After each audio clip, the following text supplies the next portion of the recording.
Friends, martial arts ಇನ್ Kannada YouTube ಚಾನಲ್ಗೆ ತಮಗೆಲ್ಲರಿಗೂ ಪ್ರೀತಿಯ ಸ್ವಾಗತ.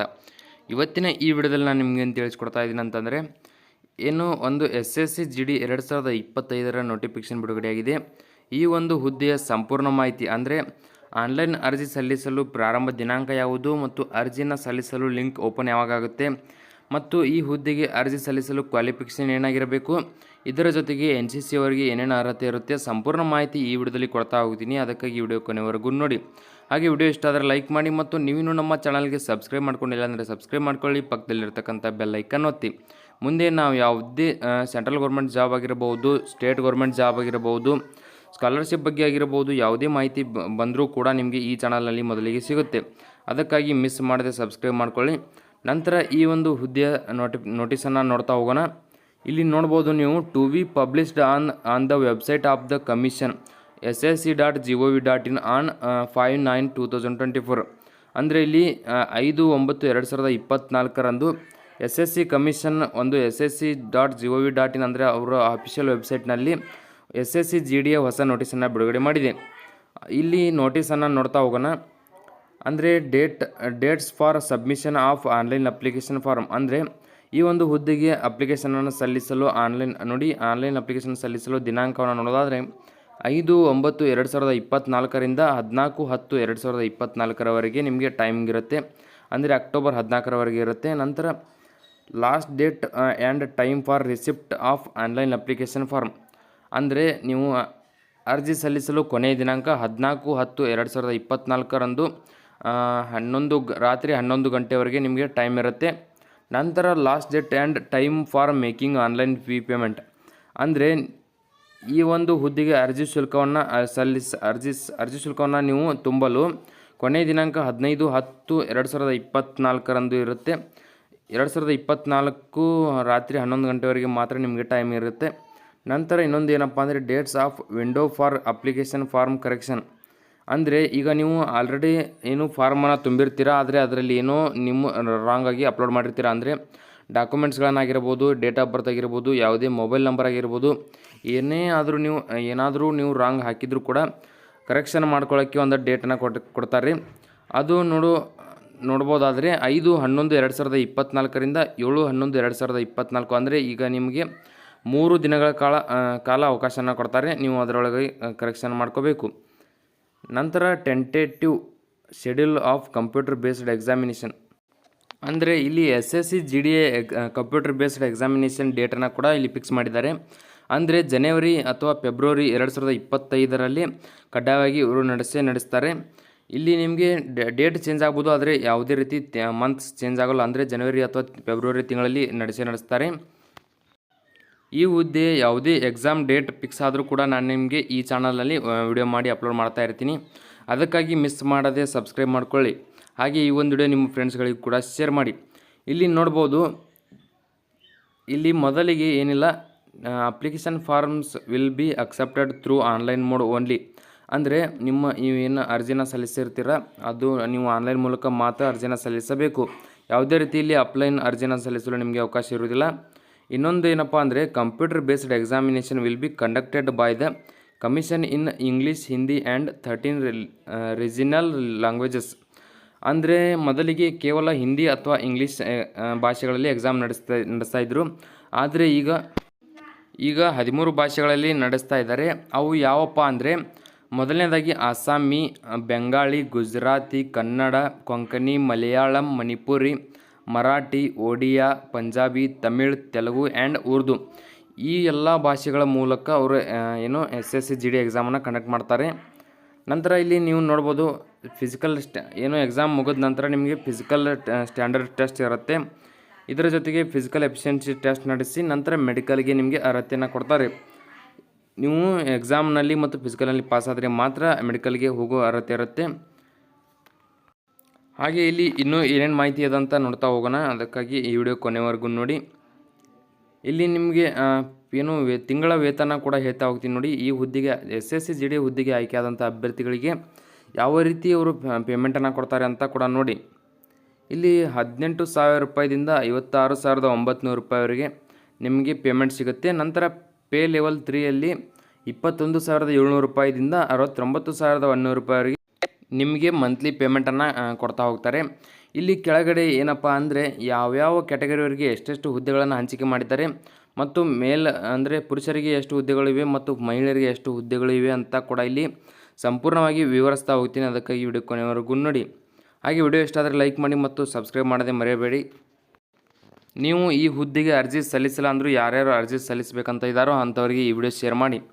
ನಂತರ ಇಲ್ಲಿ ನೋಡಿ vacancies, the details of vacancies are as follows. ಅಂದರೆ ಇಲ್ಲಿ ಹುದ್ದೆಗಳ ವಿವರ ನೋಡ್ತಾ ಹೋಗಿ. ಇಲ್ಲಿ ನೀವು ನೋಡ್ಬೋದು SSC GDಯಲ್ಲಿ BSF, CISF, CRPF, SSB, ITBP, AR, SSF, NCB ಈ ರೀತಿ ಹುದ್ದೆಗಳನ್ನು ಕರೆದಿದ್ದಾರೆ. ಇದರಲ್ಲಿ ಮೊದಲಿಗೆ ನೋಡೋದಾದರೆ BSFನಲ್ಲಿ ಪುರುಷರಿಗೆ 13,306 ಹುದ್ದೆಗಳು, ನಂತರ ಮಹಿಳೆಯರಿಗೆ 2,348 ಹುದ್ದೆಗಳು ಖಾಲಿ ಇವೆ. ಇದರ ನಂತರ ನೋಡಿ CISFನಲ್ಲಿ ಪುರುಷರಿಗೆ 6,430 ಹುದ್ದೆಗಳು ಮತ್ತು ಮಹಿಳೆಯರಿಗೆ 715 ಹುದ್ದೆಗಳು ಖಾಲಿವೆ. ನಂತರ CRPF ಬಂದುಬಿಟ್ಟು ಇಲ್ಲಿ 11,299 ಪುರುಷರಿಗೆ ಮತ್ತು 242 ಹುದ್ದೆಗಳು ಮಹಿಳೆಯರಿಗೆ ಖಾಲಿ ಇವೆ.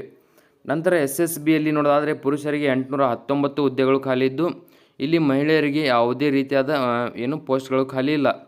ಇದರ ಜೊತೆಗೆ ITBPಯಲ್ಲಿ ಬಂದುಬಿಟ್ಟು ಪುರುಷರಿಗೆ 2,564 ಹುದ್ದೆಗಳು ಖಾಲಿ ಇದ್ದು ಇಲ್ಲಿ ಮಹಿಳೆಯರಿಗೆ 453 ಹುದ್ದೆಗಳು ಖಾಲಿ ಇವೆ. ಒಟ್ಟು 3,017 ಹುದ್ದೆಗಳು ಇವೆ. ನಂತರ ಇಲ್ಲಿ ನೀವು ನೋಡ್ಬೋದು ARದಲ್ಲಿ ಪುರುಷರಿಗೆ 1,148 ಹುದ್ದೆಗಳು ಮತ್ತು ಮಹಿಳೆಯರಿಗೆ 800 ಹುದ್ದೆಗಳು ಖಾಲಿ ಇವೆ. ಒಟ್ಟು 1,248 ಹುದ್ದೆಗಳು. ಇದರ ಜೊತೆಗೆ SSFನಲ್ಲಿ ಪುರುಷರಿಗೆ 35 ಮತ್ತು ಇಲ್ಲಿ ಮಹಿಳೆಯರಿಗೆ ಯಾವುದೇ ರೀತಿ ಪೋಸ್ಟ್ಗಳು ಖಾಲಿ ಇಲ್ಲ. NCBಯಲ್ಲಿ ಬಂದುಬಿಟ್ಟು ಪುರುಷರಿಗೆ 11 ಮತ್ತು ಮಹಿಳೆಯರಿಗೆ 11, ಒಟ್ಟು ಇಲ್ಲಿ 22 ಹುದ್ದೆಗಳು ಖಾಲಿ ಇವೆ. ಈ ರೀತಿಯಾಗಿ ಇವರು ಹುದ್ದೆಗಳನ್ನು ಹಂಚಿಕೆ ಮಾಡಿದ್ದಾರೆ. ನಿಮಗೆ ಏನಾದರೂ ಡೌಟ್ ಇದ್ದರೆ ನೀವು ಈ ಒಂದು PDF ಅನ್ನು ನೀವು ಸಂಪೂರ್ಣವಾಗಿ ಪಡ್ಕೋಬೋದು. ಅಂದರೆ PDF ನಲ್ಲಿ ನಿಮಗೆ ಸಂಪೂರ್ಣ ಮಾಹಿತಿ ಸಿಗುತ್ತೆ. ನಿಮಗೆ PDF ಬೇಕಂದರೆ ನನಗೆ ಇನ್ಸ್ಟಾಗ್ರಾಮ್ನಲ್ಲಿ ನೀವು ಫಾಲೋ ಮಾಡಿಕೊಂಡು ಡೈರೆಕ್ಟಾಗಿ ಮೆಸೇಜ್ ಮಾಡಿ ಪಡ್ಕೋಬೋದು. ಇಲ್ಲಿ ಒಟ್ಟು 39,481 ಹುದ್ದೆಗಳನ್ನು SSC GDಯಲ್ಲಿ ಕರೆದಿದ್ದಾರೆ. ನೀವು ಮಿಸ್ ಮಾಡದೆ ಈ ಹುದ್ದೆಗಳಿಗೆ ಅರ್ಜಿಯನ್ನು ಸಲ್ಲಿಸಿ. ನಂತರ ಇಲ್ಲಿ ನ್ಯಾಷನಾಲಿಟಿ ಅಂದರೆ ಸಿಟಿಜನ್ಶಿಪ್ ಬಂದುಬಿಟ್ಟು the candidate must be a citizen of India. ಅಂದರೆ ಭಾರತದ ಅಭ್ಯರ್ಥಿಗಳು ಮಾತ್ರ ಈ ಹುದ್ದೆಗಳಿಗೆ ಅರ್ಜಿಯನ್ನು ಸಲ್ಲಿಸಬಹುದು ಅಂತ ಇಲ್ಲಿ ನೋಟಿಸಲ್ಲಿ ಕೊಟ್ಟಿದ್ದಾರೆ. ನಂತರ ಏಜ್ ಲಿಮಿಟ್ ಬಂದುಬಿಟ್ಟು 21/1/2002ರಿಂದ 1/1/2007 ಒಳಗೆ ಜನಿಸಿರ್ತಕ್ಕಂಥ ಅಭ್ಯರ್ಥಿಗಳು ಮಾತ್ರ ಈ ಹುದ್ದೆಗಳಿಗೆ ಅರ್ಜಿಯನ್ನು ಸಲ್ಲಿಸಬಹುದು. ಅಂದರೆ 2002ರಿಂದ 2007 ಒಳಗೆ ಜನಿಸಿರಬೇಕು. ಅಂದರೆ ಮಾತ್ರ ಈ ಹುದ್ದೆಗಳಿಗೆ ಅರ್ಜಿಯನ್ನು ಸಲ್ಲಿಸಲು ಅರ್ಹರಿರುತ್ತಾರೆ. ಇಲ್ಲಿ ನೋಡಿ ಇನ್ನೊಂದು ಏನಪ್ಪ ಅಂದರೆ ಯಾವ್ಯಾವ ಕ್ಯಾಟಗರಿಯವರಿಗೆ ಎಷ್ಟೆಷ್ಟು ವರ್ಷ ರಿಲ್ಯಾಕ್ಸೇಷನ್ ಇದೆ ಅಂತ ಕೂಡ ನೋಡಿ. SC/ST ಕ್ಯಾಟಗರಿಯವರಿಗೆ 5 ವರ್ಷ, ನಂತರ OBC ಅಭ್ಯರ್ಥಿಗಳಿಗೆ 3 ವರ್ಷ, ನಂತರ ಎಕ್ಸ್ ಸರ್ವಿಸ್ಮ್ಯಾನ್ ಅಭ್ಯರ್ಥಿಗಳಿಗೆ 3 ವರ್ಷ ಕೂಡ ಇದೆ. ನಂತರ ಇಲ್ಲಿ children and dependents of victims killed in the 1984 riots or communal riots of 2022 in Gujarat. ಇದು ಅನ್ರಿಸರ್ವ್ಡ್ EWS ಅಭ್ಯರ್ಥಿಗಳಿಗೆ ಮಾತ್ರ 5 ವರ್ಷ ರಿಲ್ಯಾಕ್ಸೇಷನ್ ಇರುತ್ತೆ. ಇದರ ಜೊತೆಗೆ OBC ಅಭ್ಯರ್ಥಿಗಳಿಗೆ 8 ವರ್ಷದ ಏಜ್ ರಿಲ್ಯಾಕ್ಸೇಷನ್ ಇದೆ. ನಂತರ ಇಲ್ಲಿ SC/ST ಅಭ್ಯರ್ಥಿಗಳಿಗೆ ಬಂದುಬಿಟ್ಟು 10 ವರ್ಷದ ಏಜ್ ರಿಲ್ಯಾಕ್ಸೇಷನನ್ನು ಇಲ್ಲಿ ನೀಡಿದ್ದಾರೆ. ಇದರ ಜೊತೆಗೆ ನೀವು ಈ ಒಂದು ಮಾಹಿತಿ ಸಂಪೂರ್ಣವಾಗಿ ತಿಳ್ಕೊಳ್ಳಿ. ಯಾಕಂದರೆ ಅರ್ಜಿ ಸಲ್ಲಿಸಬೇಕಾದ್ರೆ ಸಂಪೂರ್ಣ ಮಾಹಿತಿ ಬೇಕಾಗುತ್ತೆ. ನೀವು ಕರೆಕ್ಟಾಗಿ ಅರ್ಜಿನ ಸಲ್ಲಿಸಿ. ನೀವು ಏನಾದರೂ ಮಿಸ್ ಮಾಡಿದರೂ ಕೂಡ ರಿಜೆಕ್ಟ್ ಆಗೋ ಚಾನ್ಸ್ ಇರುತ್ತೆ. ಅದಕ್ಕಾಗಿ ಯಾವುದೇ ರೀತಿ ಪ್ರಾಬ್ಲಮ್ ಮಾಡ್ಕೊಳ್ಳದೆ ಅರ್ಜಿಯನ್ನು ಕರೆಕ್ಟಾಗಿ ಸಲ್ಲಿಸಿ. ಇನ್ನೊಂದು ಏನಪ್ಪ ಅಂದರೆ ಇಲ್ಲಿ ಕೆಳಗಡೆ NCC ಅವರಿಗೆ ಏನೇನು ಅರ್ಹತೆ ಇರುತ್ತೆ ಅಂತ ಕೂಡ ನೀಡಿದ್ದಾರೆ. ಅದಕ್ಕಾಗಿ ವಿಡಿಯೋ ಕೊನೆವರೆಗೂ ನೋಡಿ. NCC ಅವ್ರದ್ದು ಕೂಡ ಇಲ್ಲಿ ಸಂಪೂರ್ಣ ಮಾಹಿತಿ ಹೇಳ್ತೀನಿ. ಇಲ್ಲಿ ಎಜುಕೇಷನಲ್ ಕ್ವಾಲಿಫಿಕೇಷನ್ಸ್ ಬಂದುಬಿಟ್ಟು the candidates must have passed the matriculation or 10th class examination from a recognised board or university as on or before the cut off date 1/1/2025. ಅಂದರೆ 1/1/2025 ಒಳಗಾಗಿ ಈ ಹುದ್ದೆಗೆ ಯಾರ್ಯಾರು ಅರ್ಜಿ ಸಲ್ಲಿಸಬೇಕಂತ ಇದ್ದೀರೋ ಅವರು ಮೆಟ್ರಿಕ್ಯುಲೇಷನ್ ಅಂದರೆ 10ನೇ ತರಗತಿ ಪಾಸ್ ಮಾಡಿಕೊಂಡಿರಬೇಕು. ಅಂದರೆ ಮಾತ್ರ ಈ ಹುದ್ದೆಗೆ ಅರ್ಜಿಯನ್ನು ಸಲ್ಲಿಸಲು ಅರ್ಹರಿರುತ್ತಾರೆ. ನಂತರ ಇಲ್ಲಿದೆ ನೋಡಿ, ಇಂಟೆಂಟಿವ್ ಟು NCC ಸರ್ಟಿಫಿಕೇಟ್ ಹೋಲ್ಡರ್ಸ್. ಅಂದರೆ ಎನ್ ಸಿ ಸಿ ಸರ್ಟಿಫಿಕೇಟ್ ಹೊಂದಿದವರಿಗೆ ಏನು ಅರ್ಹತೆ ಇದೆ ಅಂತ ನೋಡಿ.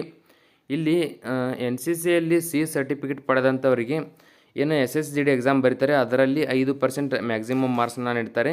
ನಂತರ ಎನ್ ಸಿ ಸಿಯಲ್ಲಿ ಬಿ ಸರ್ಟಿಫಿಕೇಟ್ ಪಡೆದಂಥ ಅಭ್ಯರ್ಥಿಗಳಿಗೆ ಎಕ್ಸಾಮ್ನಲ್ಲಿ 3% ಮ್ಯಾಕ್ಸಿಮಮ್ ಮಾರ್ಕ್ಸ್ಗಳನ್ನು ನೀಡ್ತಾರೆ. ಇದರ ಜೊತೆಗೆ ಎನ್ ಸಿ ಸಿಯಲ್ಲಿ ಎ ಸರ್ಟಿಫಿಕೇಟ್ ಪಡೆದಂಥ ಅಭ್ಯರ್ಥಿಗಳಿಗೆ ಎಕ್ಸಾಮ್ನಲ್ಲಿ 2% ಮ್ಯಾಕ್ಸಿಮಮ್ ಮಾರ್ಕ್ಸ್ಗಳನ್ನು ಇಲ್ಲಿ ಕೊಡ್ತಾ ಹೋಗ್ತಾರೆ. ಅಂದರೆ ಇದು ಎನ್ ಸಿ ಸಿ ಅಭ್ಯರ್ಥಿಗಳಿಗೆ ಇಲ್ಲಿ ಎನ್ ಸಿ ಸಿಯನ್ನು ಮಾಡಿದಂಥ ಅಭ್ಯರ್ಥಿಗಳಿಗೆ ಒಂದು ಚೆನ್ನಾಗಿರ್ತಕ್ಕಂಥ ಲಾಭ ಅಂತ ಅನ್ಬೋದು. ಯಾಕಂದರೆ ಇಲ್ಲಿ ಏನು ಗ್ರೇಡ್ ಮಾರ್ಕ್ಸ್ಗಳನ್ನು ಕೂಡ ಇಲ್ಲಿ ಕೊಡ್ತಾ ಹೋಗ್ತಾರೆ. ಎನ್ ಸಿ ಸಿಯಲ್ಲಿ 5%, ಬಿ ಯಲ್ಲಿ 3%, ನಂತರ ಎ ಯಲ್ಲಿ 2% ಮ್ಯಾಕ್ಸಿಮಮ್ ಮಾರ್ಕ್ಸ್ಗಳನ್ನು ಇಲ್ಲಿ ನೀಡ್ತಾ ಹೋಗ್ತಾರೆ. ಇಲ್ಲಿ ಈ ವಿಡಿಯೋದಲ್ಲಿ ನಿಮಗೆ ಇಷ್ಟ ಇರುತ್ತೆ. ವಿಡಿಯೋದಲ್ಲಿ ನಿಮಗೆ ಏನಾದರೂ ಡೌಟ್ ಇದ್ದರೆ ಕಮೆಂಟ್ ಮಾಡಿ, ಪಕ್ಕದಲ್ಲಿರ್ತಕ್ಕಂಥ ಬೆಲ್ ಐಕನ್ ಒತ್ತಿ. ಮುಂದೆ ನಾವು ಯಾವುದೇ ವಿಡಿಯೋ ಬಿಟ್ಟರೆ ನಿಮಗೆ ತಟ್ಟಂತ ನೋಟಿಫಿಕೇಶನ್ ಬರುತ್ತೆ.